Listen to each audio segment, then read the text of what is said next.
Meski Lebaran sudah usai, namun harga sejumlah komoditas masih tinggi. Salah satunya buah kelapa yang harganya naik hingga 100%. Menjadi bahan utama untuk membuat sayur gulai, rendang, bahkan aneka kue, kini harga kelapa semakin melambung tinggi. Di Pasar Kebayoran Lama, Jakarta Selatan, harga kelapa dibanderol Rp20 hingga Rp25.000 tergantung ukuran alias naik sebesar 100%. Dari harga sebelumnya di kisaran Rp8 sampai Rp10.000 dan paling mahal Rp15.000. Kenaikan harga ini terjadi bukan karena sebab, tapi karena kelapa yang biasanya dibeli pedagang dari Lampung ini kini malah diekspor ke luar negeri. Ya gara-gara kelapanya diekspor makanya sekarang mahal. Tadinya dari Lampung, nah sekarang dari Bali sama Banyuwangi. Meskipun harganya melambung, tapi kebutuhan kelapa untuk membuat aneka masakan dan kue tak bisa digantikan. Maka tak heran meski harganya mahal, mau tidak mau masyarakat masih tetap membelinya. Ini mau bikin wajib. Jadi beli berapa kilo? Beli 4, yang muda 2, yang tua 4. Jadi 6. Iya. Bu, ini kan kalau harga kelapa kan lagi mahal tuh. Biasanya Ibu beli di harga berapa? Biasanya 15.000. Iya. Gak apa-apa, yang penting ada. Mahalnya harga kelapa ini merata untuk kelapa utuh sebelum kupas, kelapa utuh kupas, dan kelapa parut. Tim Liputan melaporkan dari Jakarta. Harga kelapa sedang tinggi-tingginya. Yang terdampak sudah pasti makanan dengan bahan olahan kelapa dan santan seperti rendang dan juga gulai. Nah, tapi apa yang menyebabkan kelapa jadi langka? Kelapa, oh kelapa. Harganya kini bikin pusing kepala. Gimana enggak? Harga kelapa bulat paling murah dihargai Rp20.000. Itu pun untuk yang ukuran kecil. Kalau yang ukuran besar bisa lebih mahal lagi, mencapai Rp28.000 per butir. Pedagang pun mengaku tak bisa menyetok banyak. Bukan tak mau, melainkan pasokannya yang kini sangat terbatas. Dari biasanya sebanyak 2.000 butir per hari, kini pedagang hanya mampu menyetok setengahnya. Lantas, apa pemicunya? Salah satunya, gagal panen di tingkat petani akibat serangan hama. Di Kabupaten Asahan, Sumatera Utara misalnya, jika biasanya petani bisa memanen 1 ton kelapa per 1 hektar lahan, kini hasil panennya hanya berkisar 300 kg.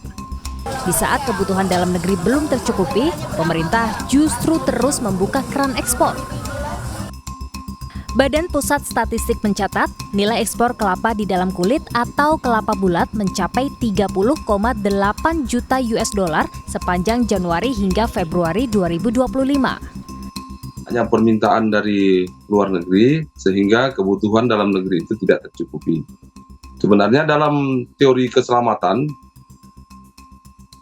pun kita sebenarnya bisa menolong orang lain, membantu oksigen kepada orang lain, memberikan kalau misalkan kita sudah selamat dulu.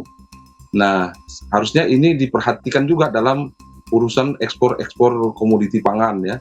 Kalau di dalam negeri kebutuhannya sudah tercukupi, lalu bolehlah kita mengekspor ke luar negeri. Padahal kalau bicara menu makanan yang berbahan kelapa atau santan, nggak akan selesai di list satu persatu. Menu makanan Padang misalnya, mulai dari ayam pop, gulai, rendang, kalio daging, nyaris semuanya menggunakan kelapa. Di tengah harga bahan baku yang mahal, penjual mau tak mau menaikkan harga Rp1.000 per menu lauk. Mengurangi bahan baku tak menjadi opsi lantaran khawatir akan mengurangi rasa. Thank you Bang. Ternyata kenaikan harga kelapa ini berdampak pada rumah makan Padang. Seperti ini, biasanya per porsi hanya Rp33.000, tapi sekarang harganya Rp34.000. Ini dapat bumbu gulai, rendang, dan juga ada sayur nangka. Kenaikan tidak hanya pada porsian, tapi kalau pembeli mau beli dengan packingan, seperti contohnya rendang biasanya setengah kilo Rp190.000, sekarang dijual Rp200.000. Dari Jakarta, Rizka Dior, Kemal Prasetya melaporkan. Harga emas yang lagi tinggi-tingginya ternyata tidak membuat orang mengurungkan niat untuk membeli. Ya, di berbagai daerah logam mulia tetap diburu dan dibeli.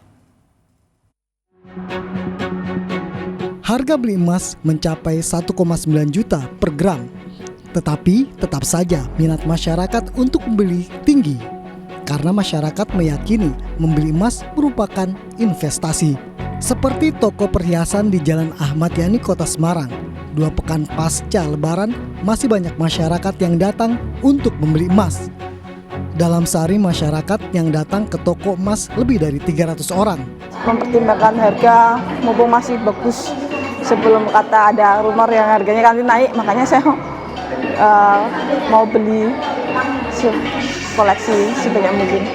Masyarakat masih berbelanja di toko emas di Kedai Gedong, Kecamatan Samudra, Aceh Utara, Aceh untuk membeli emas di tengah harga emas yang terus merangkak naik. Harga emas murni saat ini dijual 5,4 juta per mayam dari harga sebelumnya 5.250 per mayam atau 3 gram. Untuk jenis emas London 5.050.000 per mayam dari sebelumnya 4,9 juta. Selanjutnya jenis emas pound juga melonjak drastis. Perhiasan jenis ini dijual 1,3 juta per mayam. Tapi ada juga warga yang menjual. Dari seminggu yang lalu naik sedikit. Dari seminggu. Berapa itu naik? Per gramnya. Berapa naiknya itu? Dari seminggu yang lalu per gramnya sampai 100.000. Ini harga ciptanya ini. Ini kemungkinan akan naik lagi atau gimana, Pak? Nggak bisa ditebak. Karena kan harga emas sekarang pengaruhnya ekonomi Amerika sama kita.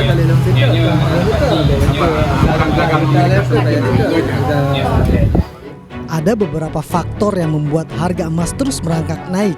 Di antaranya inflasi, perang dagang Amerika Serikat, dan tingginya permintaan fisik emas. Ali Mustakfirin dan Ramadan melaporkan dari Kota Semarang, Jawa Tengah dan Kabupaten Aceh Utara, Aceh. Sempat masuk zona merah, IHSG kembali ke zona hijau. Lalu apa saja faktor yang membuat IHSG kembali menghijau dan apa langkah pemerintah untuk menjaga kepercayaan investor? Ya, berikut petikan wawancara Reno Reksa dengan Irfan Susandi, Direktur Perdagangan dan Pengaturan Bursa PT Bursa Efek Indonesia. Apa saja Pak faktor-faktornya sehingga pergerakan saham kita berada di zona hijau sejauh ini? Ya, jadi memang beberapa hari terakhir ini kita di zona hijau sebagaimana juga yang terjadi di bursa-bursa lain di dunia gitu ya. Dengan penundaan tarif yang dilakukan Donald Trump, ini mengakibatkan bursa seluruh dunia ini relatif dalam posisi uptrend saat ini. Demikian juga dengan market kita, di mana saat ini beberapa hari terakhir kita mencatat indeks yang bertumbuh. Jadi setelah minus cukup banyak, saat ini kita dalam posisi yang uptrend. Nah, selain dari kebijakan tarif yang dilakukan penundaan oleh Donald Trump, kita melihat juga bahwa dari sisi pemerintah sendiri, langkah-langkah yang dilakukannya cukup memberikan confidence ke pasar. Selain itu juga inflasi yang terjaga, dan cadangan devisa yang juga cukup baik di saat ini gitu, sehingga kita melihat bahwa market ini cukup confidence bahwa kita bisa terus tumbuh di tengah perkembangan perekonomian yang semakin membaik. Langkah pemerintah kita yang dipimpin oleh Pak Prabowo Subianto dan juga jajarannya ini membuat pasar trust, begitu. Itu jawaban Anda tadi. Kebijakan apa itu Pak? Bisa mungkin Anda berikan contoh 1 atau 2 kebijakan? Tadi saya sudah sampaikan bahwa dengan proses negosiasi ini, terus tadi Mas Reno juga menyampaikan kita menjadi salah satu pihak yang diterima oleh US untuk melakukan negosiasi tarif. Ini menandakan bahwa upaya yang dilakukan pemerintah kita ini dalam track yang benar. Dan ini juga pasti akan menumbuhkan confidence pasar bahwa pemerintah kita ini memiliki strategi yang tepat, dan kita berharap kita melihat bahwa pemerintah ini cukup percaya diri, dan kita juga melihat bahwa pemerintah ini support atas perkembangan ekonomi yang ada. Nah, hal-hal itu yang kami melihat di sini bahwa pemerintah ini melakukan hal-hal yang perlu dan positif impact-nya kepada pasar kita.